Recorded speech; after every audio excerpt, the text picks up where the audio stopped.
sou Edson Barbosa e este é o podcast que tem como tema o voto feminino no Brasil e como a mídia impressa registrou a conquista política das mulheres. Este é o terceiro episódio, onde iremos falar da mulher como pessoa política no século XXI. No primeiro episódio, falamos do contexto social em que as mulheres estavam inseridas no início do século XX. E no segundo episódio, falamos como a mídia jornalística impressa reagiu durante a semana de publicação do decreto.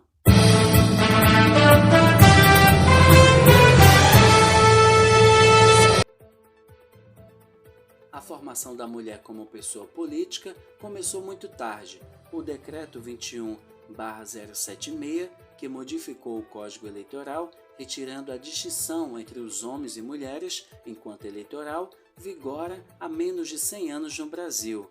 E esse é um atraso que gera consequências até os dias de hoje. Apesar da efetivação da mulher como figura participante da política nacional, a realidade ainda está muito além do desejado por elas. As mulheres são maioria na população brasileira, 51,8%, segundo dados da pesquisa PNAD, Pesquisa Nacional por Amostra de Domicílios Contínua. Porém, quando voltamos os olhos para o cenário político, elas ocupam cerca de 10% dos cargos efetivos no país. Essa subrepresentação feminina acontece por diversos fatores. Dentre os principais, apresenta-se a demora para a igualdade entre homens e mulheres e o preconceito estrutural do sistema familiar patriarcal, que se estende não só dentro de casa, mas também no seio dos partidos. É fundamental a gente olhar para a história do Brasil, que pouco incluiu as mulheres e incluiu como forma de fazer política, né? As mulheres sempre foram vistas apartadas do processo político. Então, toda a luta feita pelas sufragistas, né, as feministas que lutaram pelo voto feminino no nosso país, que temos aí 8 décadas, quase 9 décadas Isso. de voto feminino no país, ainda fica muito aquém da nossa realidade. Por quê? Porque temos aproximadamente 150 anos de república no Brasil. E se as mulheres podem votar há 8 décadas, há 9 décadas, esse vácuo da participação dessas mulheres, em especial as mulheres pretas, que só puderam votar se elas fossem letradas. E a gente sabe essa exigência. Exatamente, a gente sabe que o sufrágio universal aí com 8 décadas, 9 décadas, né, garantiu o voto feminino e garantiu também que essas mulheres fossem candidatas. Essa foi a contribuição da deputada estadual pelo Rio de Janeiro, Renata Souza. A Lei 12.034, assinada pelo presidente Luiz Inácio Lula da Silva em 30 de setembro de 2009, veio como uma segurança a favor do direito ao eleitorado das mulheres. A lei determina que cada partido deva ter no mínimo 30% e no máximo 70% de candidaturas para cada sexo. Porém, para fugir de qualquer tipo de punição e, consequentemente, favorecendo os candidatos do sexo masculino, surgem as candidatas laranja, que seriam mulheres que não possuem relevância política e lançam campanhas apenas para seus partidos cumprirem a lei, reiterando mais uma vez o preconceito interno que existem no meio político. A eleição de Dilma Rousseff foi uma grande quebra de paradigma na estrutura política nacional. A primeira presidente mulher no Brasil venceu nas urnas em 2010 e foi reeleita em 2014, ambas as vezes pelo PT, Partido dos Trabalhadores. Tal representatividade se deu inclusive na forma que Dilma nomeava seu cargo, presidenta. Uma vitória gigante para a luta de direito das mulheres. Porém, Dilma também foi pioneira em ser a primeira chefe de Estado a sofrer impeachment no país. Após diversas manobras para tentar destituir a presidente do cargo, uma das denúncias contra ela foi aceita e devido à falta de apoio, principalmente do seu vice Temer, que era de um partido de direita, Dilma foi destituída em votação televisionada na Câmara dos Deputados. Em todo caso, as mulheres brancas do período eram mais privilegiadas. No Brasil, a gente tem 15% de representatividade.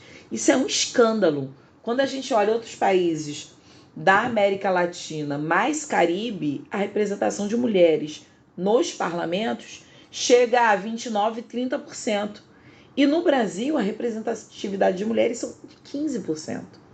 Ou seja, a gente ainda está muito atrás dos nossos irmãos na América Latina e Caribe.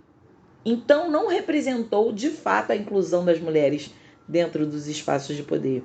Isso é um processo muito mais longo de reivindicação das mulheres nesse lugar, de compreensão e formação política também dos sujeitos políticos, né? Porque a política é muito violenta para as mulheres em especial para as mulheres pretas, né? Construa na sua integridade. Então, assim, é sempre uma luta. Acho que fez diferença, mas acho que ainda tem muito a avançar. Não é possível que aí em 90 anos de sufrágio universal a gente ainda tenha apenas 15% de representatividade de mulheres dentro dos espaços de poder nesse país. Apesar da destituição em 2016, o governo Dilma colaborou para o crescimento no número de mulheres na política. As eleições de 2018 bateram recorde de candidaturas femininas, contando com cerca de 31,65% no total. No Senado, 7 senadoras foram eleitas, somando as que se mantiveram na casa. A bancada feminina ficou com 12 senadoras eleitas, 14,8% do total.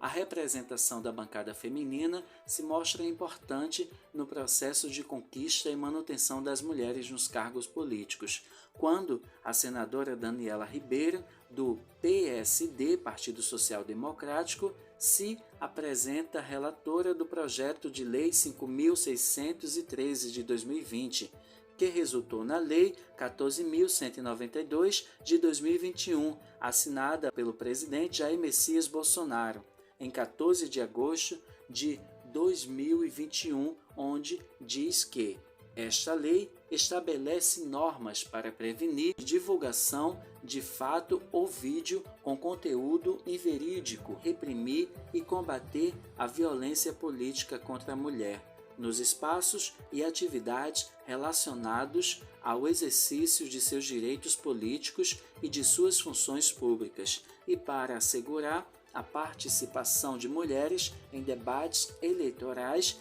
e dispõe sobre os crimes no período de campanha eleitoral.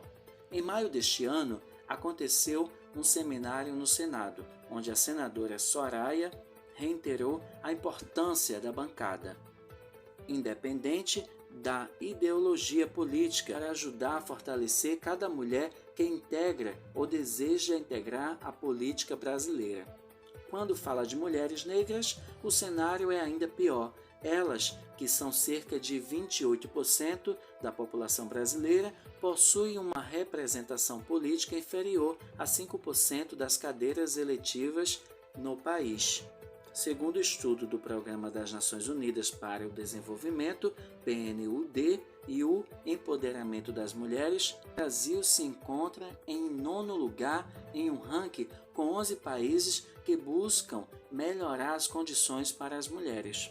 Portanto, após toda a discussão que englobou os 3 episódios do podcast, fica claro a necessidade de uma maior atenção do poder público às mulheres enquanto figura política.